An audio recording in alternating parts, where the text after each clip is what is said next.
Morning everyone. આમ તો થયા છે બપોરના 3, પણ મારી માટે તો ગુડ મોર્નિંગ જ છે હજી, બિકોઝ હું નાઇટ શિફ્ટ કરીને આવી છું. એટલે 3 વાગે મસ્ત મજાની તૈયાર થઈને બેસી છું. હવે હું એડના ઓડિશન માટે તૈયાર થઈ રહી છું, શૂટ માટે નહીં. ઘરે કહું શૂટ કરવાનું, એડનું ઓડિશન આપવા માટે તૈયાર થઈ રહી છું. એટલે લાઇટ મેકઅપ છે. આ મારી ફેવરેટ પ્લેસ છે. હું અહીંયા જ બેસીને મેકઅપ કરું છું. મને મિરરની પણ જરૂર નથી પડતી. હું આ ફોનમાં જોઈને મેકઅપ કરી લઉં છું આખો. અને જો મસ્ત લાગે છે ને, લાઇટ મેકઅપ છે, બિકોઝ એડનું ઓડિશન હોય એટલે થોડો લાઇટ મેકઅપ કરવાનો હોય, નોટ ટાઈપ સિરિયલી કે કોઈક બીજા ટાઈપ. એટલે હેવી મેકઅપ નથી કરી રહી, એકદમ લાઇટ મેકઅપ કરી રહી છું. તો જલ્દી ઓડિશન બનાવીને તમને મોકલાવું? ના હવે મોકલાવાનું જ હોય, અપલોડ કરવાનું હોય.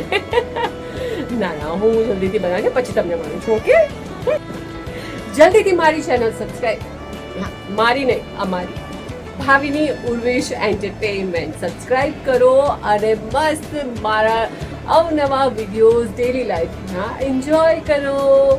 Subscribe, like and comment.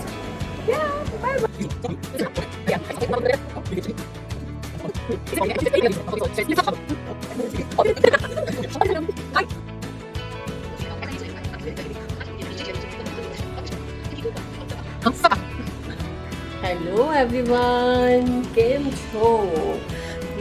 મેં મારા ઓડિશન્સ બનાવી લીધા છે અને હવે હું કરવા જઈ રહી છું પૂજા, કેમ કે નવરાત્રિ ચાલી રહી છે. એટલે આપણા ગુજરાતીઓમાં ચૈત્રી નવરાત્રિનું બહુ જ મહત્ત્વ હોય છે. સો હું નવરાત્રિ ઉપવાસ તો નથી કરતી, પણ અનુષ્ઠાન કરું છું, પૂજા કરું છું. સો જો હું તમને બતાડું છું કે મારા ઘરમાં મંદિર, માતાજી કેવી રીતે સ્થાપના કરી છે. This is my Nagin and દિયા, અને આ છે માતાજી. વાહ! તો હવે હું તમને પૂજા કરીને પછી મળું છું.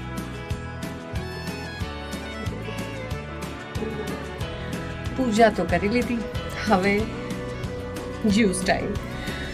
તમે લોકો તમારું હિમોગ્લોબિન વધારવા માટે શું કરો છો? હું તો પીઉં છું બીટ અને ગાજરનું juice every day.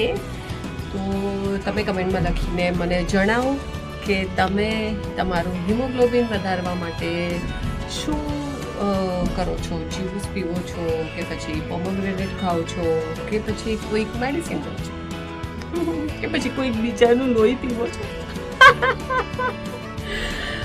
See you in my next vlog. Bye bye. Take care. Do subscribe my channel. Like, comment. તો કરવાનું જ. Bye bye.